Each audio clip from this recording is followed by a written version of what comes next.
मैं डॉक्टर निशांत चंदेल और मैं कार्डियोथोरेसिक और वेस्कुलर सर्जन हूँ। श्री संकल्प हॉस्पिटल में पिछले दिनों एक इंटरेस्टिंग केस किया मैंने, जो कि ये आप कह सकते हो कि एट मल्टीपल सेंटर्स इनऑपरेबल डिक्लेयर किया गया था बिकॉज ऑफ कॉम्प्लेक्सिटी।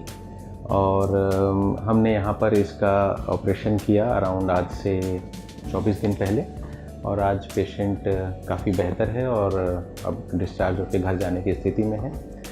इस पेशेंट को जो बीमारी थी इसे हम असेंडिंग एओर्टिक एन्यूरिज्म कहते हैं। ये एक तरह की बीमारी होती है जिसमें कि हार्ट का एक वाल्व ख़राब हो जाता है। इसके साथ साथ ये बीमारी एक्सटेंड करती है उस मेन नस में जो कि हमारे बॉडी में पूरा ब्लड सप्लाई करती है। अगर आप ये मॉडल देखें तो ये हमारा हार्ट है। हार्ट में यहाँ पर वाल्व होता है।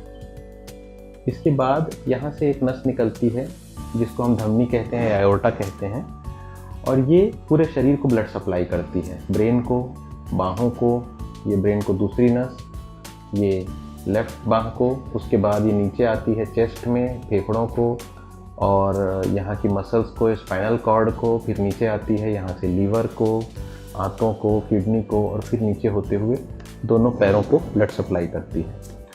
ये मेरी जो पेशेंट है इनकी उम्र है 56 साल।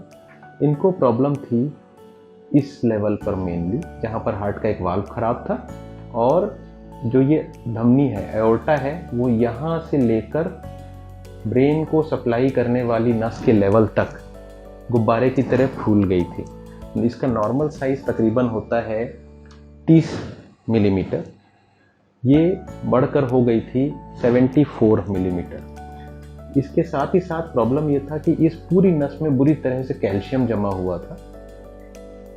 नीचे आने पर उनकी छाती की आर्टरी में भी कुछ लेवल पे छोटी बीमारियां थी, और पेट में जो नस आंतों को ब्लड सप्लाई करती है उसके मुहाने पर भी एक टाइट ब्लॉकेज था। अगर इसको देखें तो ये जैसे नॉर्मल शरीर की बनावट है, इनके केस में ये बनावट कुछ इस तरह की हो गई थी। ये गुब्बारे की तरह फूल गई थी और ब्रेन को सप्लाई करने वाली दोनों नसें उस डिजीज्ड पोर्शन से निकल रही थी। ये अपने आप में एक कठिन बीमारी होती है क्योंकि इसमें सिर्फ हार्ट का ही इलाज नहीं करना होता है, इसमें यह भी ध्यान रखना होता है कि ऑपरेशन के दौरान ब्लड की सप्लाई ब्रेन को और बाकी पूरे शरीर को, किडनीज को, लिवर को अच्छी तरह से पर्याप्त तरीके से चालू रहे, ताकि ऑपरेशन के दौरान, जो कि तकरीबन 3 से 4 घंटे का होता है, ब्लड सप्लाई की कमी होने की वजह से किडनी, लीवर, ब्रेन ये फेल ना हो जाए।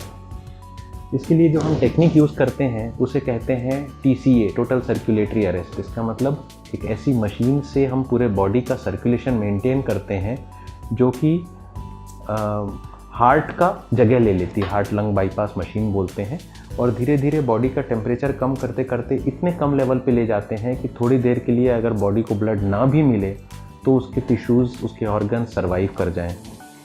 ये टेक्निक अपने आप में हार्ट के ऑपरेशन में एक सबसे मेजर आप कह सकते हैं सर्जिकल एक्सरसाइज होती है, जिसमें कि तकरीबन 25 से 30 मिनट के लिए हार्ट पूरे बॉडी का ब्लड सर्कुलेशन स्टॉप कर दिया जाता है और ऑपरेशन किया जाता है। उस ऑपरेशन के दौरान ब्रेन की दोनों सप्लाई की जाने वाली नसें बीमार एओर्टा से निकालकर जो एक आर्टिफिशियल एओर्टा होती है उसमें इम्प्लांट किया जाता है। इस ऑपरेशन के बाद, इस ऑपरेशन में जो हम वाल्व यूज़ करते हैं, ये इस तरह का होता है। ये एक वाल्व है और इसके ऊपर ये एक पाइप जैसा जो स्ट्रक्चर है, ये हमारे धमनी की तरह है, जिससे कि जो खराब धमनी है उसको रिप्लेस कर दिया जाता है। ऑपरेशन होने के बाद ये कुछ इस तरह का नज़र आता है, जिसमें ये वाल्व रिप्लेस्ड है। हार्ट को ब्लड सप्लाई करने वाली दोनों कोरोनरी नसें इस आर्टिफिशियल नस पे इम्प्लांट की जाती है। इसमें भी अगर कुछ चूक हो जाए तो पेशेंट को ऑपरेशन के बाद हार्ट अटैक आने का डर रहता है।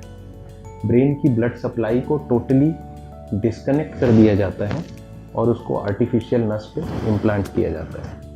इस मरीज़ में ये पहले स्टेज का ऑपरेशन है जो हमने करीब आज से 24 दिन पहले किया है। उसके बाद इनके पेट की आंतों की नसों में सप्लाई होने वाली जो नस है उसमें भी ब्लॉकेज था, जिसके वजह से इस पेशेंट को हर समय पेट में दर्द बना रहता था। हमने ऑपरेशन के 14 दिन बाद जब जांच की तो हमने ये पाया कि उनकी जो इंटेस्टाइन है, आंतें हैं, उनके कुछ हिस्से में सड़न शुरू हो गई है और वो हिस्सा धीरे धीरे सड़ के और फटने की कगार पे पहुंच गया है।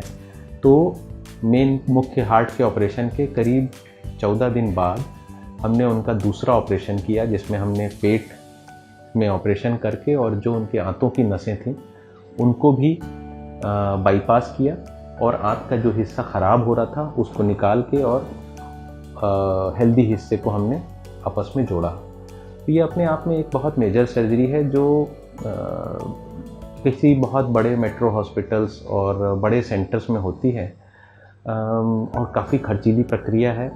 काफ़ी एक्सटेंसिव मेडिकल और सर्जिकल एक्सपर्टाइज और रिसोर्सेज लगते हैं और ये पेशेंट आज जब ऑपरेशन के 24 दिन बाद अच्छी है, खाना खा रही है, मोबिलाइज होती है और अब डिस्चार्ज के लिए तैयार है, तो हम संकल्प हॉस्पिटल की सारी कार्डियक टीम हम काफ़ी खुश हैं और हमें काफ़ी गर्व है कि हमारी सारी टीम ने एक बेहतर काम किया और एक ऐसा सर्जरी जो कि मेडिकल साइंस में काफ़ी डिफ़िकल्ट माना जाता है उसको सक्सेसफुली परफॉर्म किया।